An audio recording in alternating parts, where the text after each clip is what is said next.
fellow cabinet secretaries, friends in the media and business community, distinguished guests, ladies and gentlemen, good day to you all.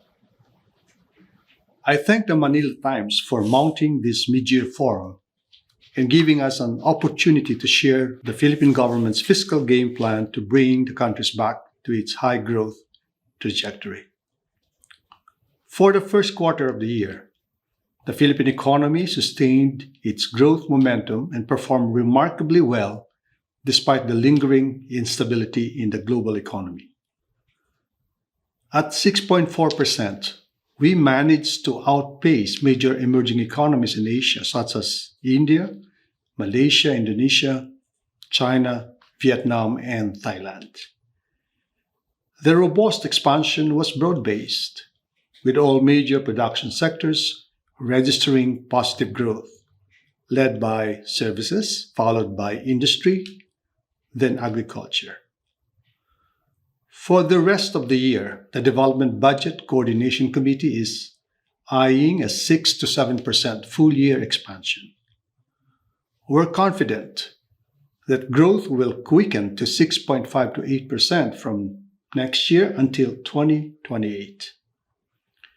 The recent growth projections, upgrades by the International Monetary Fund and the World Bank, suggest that these lofty targets are doable. Still, the growth outlook remains subject to downside risk. The government remains on top of the country's inflation situation and the lingering economic scars from the pandemic.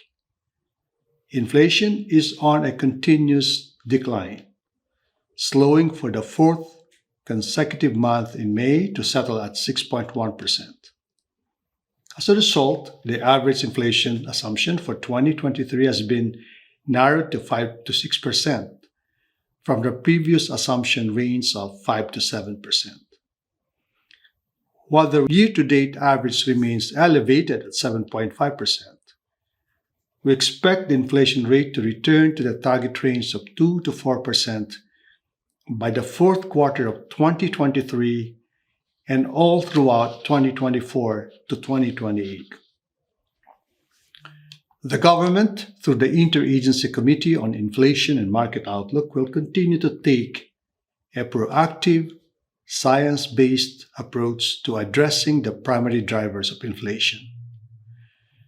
Together with the monetary policy actions of the Bangko Sentral ng Pilipinas, this will help ensure a return to the inflation target over the policy horizon.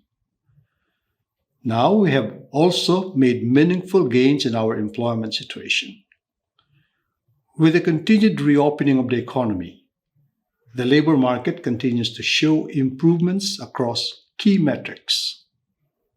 In April of this year, the unemployment rate dropped to 4.5% from 5.7% in the same period last year. Underemployment has also gone down to 12.9% in April versus the 14% registered a year ago. Year on year, more workers are joining the labor force. Labor force participation rate rose to 65.1% in April from 63.4% recorded in April last year. Revenue collection for the first 5 months of the year improved to 1.6 trillion pesos, up by 10.8% compared to the same period last year. The increase is due to higher economic activity, timely implementation of tax reforms, and improved tax administration through digitalization. A healthy level of revenues is a necessary condition to achieving our headline targets as identified in the medium-term fiscal framework. As of the first quarter of 2023, the debt-to-GDP ratio stood at 61%, down from 63.5% in the first quarter of 2022.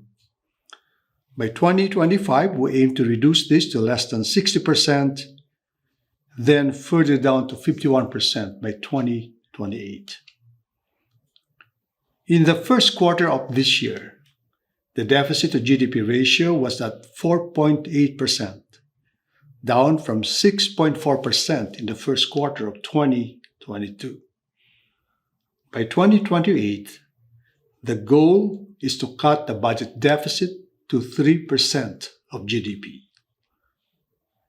To ensure that growth outpaces debt, productive spending will be of paramount importance. Hence, infrastructure spending must be kept at 5 to 6% of GDP annually until 2028. On the back of the previous administration's infrastructure momentum, the Ferdinand Marcos Jr. administration is determined to address the country's infrastructure backlog to facilitate high-value investments and generate more quality and green jobs. Recently, the National Economic and Development Authority released the Public Investment Program 2023 to 2028. This contains 3,770 infrastructure priority programs and projects with an indicative investment requirement of 17.3 trillion pesos.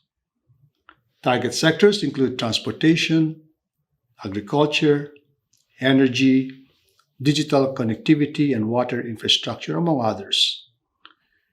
These sectors are also identified in the Infrastructure Flagship Projects list approved by the NEDA Board. To fulfill the massive financing requirement of these big-ticket item projects, designing and adopting a sound and effective public-private partnership framework will be crucial. Recognizing this, the government has immediately made major enhancements in the PPP ecosystem in the country. First, we revised implementing rules and regulations of the Build, Operate, Transfer law to clarify provisions and address stakeholder concerns on the financial viability and bankability of PPP projects. Second, we improved the Investment Coordination Committee guidelines on public-private partnership approvals. Third, we enhanced the NEDA joint venture guidelines to complement these advancements. And finally, we are pushing for the congressional approval of the Public-Private Partnership Act, which is now making significant progress in the Senate. We're optimistic that the bill will be approved within the second half of the year. We can also look forward to enjoying the full impact of the implementation of our economic liberalization bills. Together, these measures will usher in a new age of investments for the Philippines, one that will support our transition into a modern, sustainable, and digitally driven economy. It has been a productive first half of the season, and we are certainly prepared to play the long game. But it takes team effort to finish strong. On behalf of the economic team, I call on our partners in the private sector to join us in building better and building more. I'm confident that with your support, we'll be able to run even faster and go further than ever before. Thank you.